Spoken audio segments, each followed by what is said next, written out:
Ẹ kú dédé àkókò yìí gbogbo olólùfẹ́ ìkànnì Jígí Alára 24 tó kalẹ̀ sí ìlú Ìbàdàn ní ìpínlẹ̀ Ọ̀yọ́. Ilé tí a ti ń sọ̀rọ̀ bí àkọlé ìtàn tó jẹ́ wípé pẹ̀lú ìmísí Odùduwà ní gbogbo ọ̀rọ̀ tí ó ń jáde ní ẹnu wa. Ẹ̀yin olùgbọ́ wa, àkókò dúpẹ́ fún bí ẹ ṣe ń bá wa lọ, ojú tẹ́ sì fi ń wò wá kò ní fọ́, etí tẹ́ sì fi ń gbọ́ wa náà kò ní di. Èmi náà ni ọmọ yín, àbúrò yín, òun náà ni oníròyìn fún títí òní, Ajíbádé Emmanuel Olúwatómọ̀. Ìròyìn yàjóyàjó tí mo mú wá fún yín lónìí ni FRSC tí ó kìlọ̀ fún àwọn awakọ̀ lórí ìyípadà ọ̀nà ọkọ̀ lórí òpópónà Lagos sí Ìbàdàn.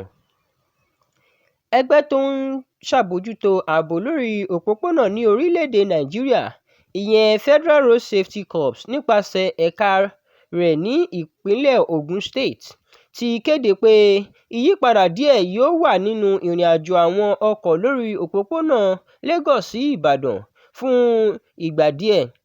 Alákòóso ọ̀nà nínú ẹ̀ka náà, Afọlábí Ọdúnsìn, ló fọwọ́ sí ìkéde náà ní Ọjọ́rú.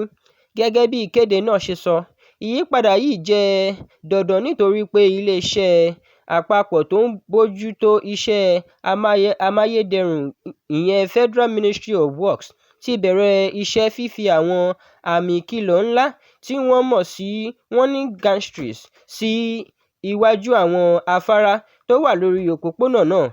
Wọ́n ṣàlàyé pé iṣẹ́ kan tó jẹ́ Buildwell Construction Company ni wọ́n fi ojúṣe iṣẹ́ náà lé lọ́wọ́.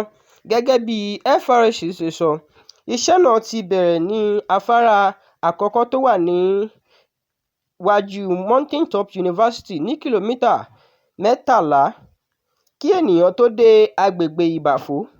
Wọ́n sì ní iṣẹ́ náà máa ń wọ ìpele pàtàkì jùlọ ní Ọjọ́bọ̀, ọjọ́ 15 oṣù karùn-ún ọdún 2026. Nítorí èyí, FRSC sọ pé wọ́n máa ń yí ipa ọ̀nà padà fún àwọn ọkọ̀ tó ń lọ sí ìhà Ìbàdàn. Gbogbo ọkọ̀ kékeré bíi mọ́tò aládàáni, bọ́ọ̀sì, ọkọ̀ pickup àti ọkọ̀ kékèké mìíràn ni wọn yóò máa darí láti gba ojú ọ̀nà tó wà lábẹ́ afárá ní agbègbè Mágbòrò, kí wọ́n sì máa bá a lọ sí Ìbàfò kí wọ́n tó padà wọ òpópónà ńlá náà ní agbègbè ìyípadà ọ̀nà NASFAT.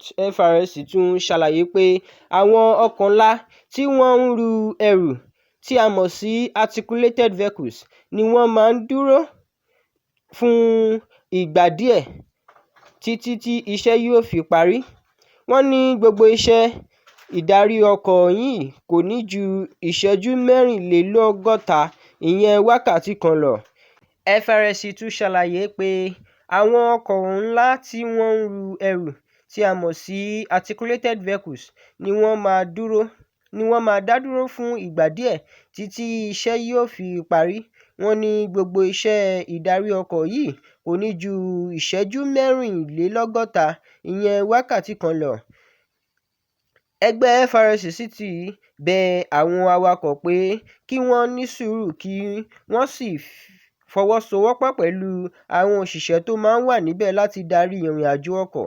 Wọ́n tún gba àwọn awakọ̀ ní ìyànjú pé kí wọ́n tẹ̀lé gbogbo òfin òpópónà, kí wọ́n sì máa gbọ́ràn sí ìtọ́sọ́nà àwọn òṣìṣẹ́ FRSC tí àwọn olùdarí ọkọ̀ míì tó máa ń ṣiṣẹ́ ní agbègbè náà. Níparí, FRSC sọ pé wọ́n mọ̀ pé ìyípadà yìí lè fa ìdènà díẹ̀ fún àwọn arìnrìn-àjò, ṣùgbọ́n wọ́n ṣàlàyé pé gbogbo ohun tí wọ́n ń ṣe yìí jẹ́ láti mú ààbò àwọn olùlò òpópónà sunwọ̀n sí i àti láti mú ìdàgbàsókè bá amáyédẹrùn tó wà lórí òpópónà Lagos sí Ìbàdàn. Báyìí ni a rí mọ́ fún ìròyìn ti òní. Ẹ ṣé bí ẹ ṣe ń bá wa kálọ. Ó dàbọ̀.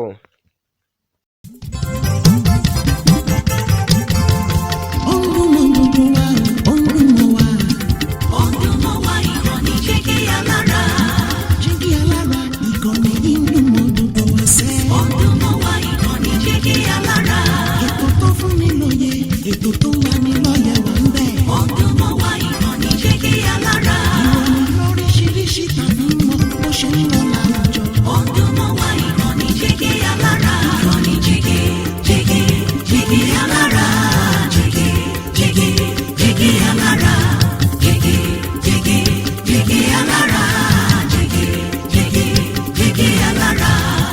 ìkànnì Jígí Alára 24, bàbá gbogbo.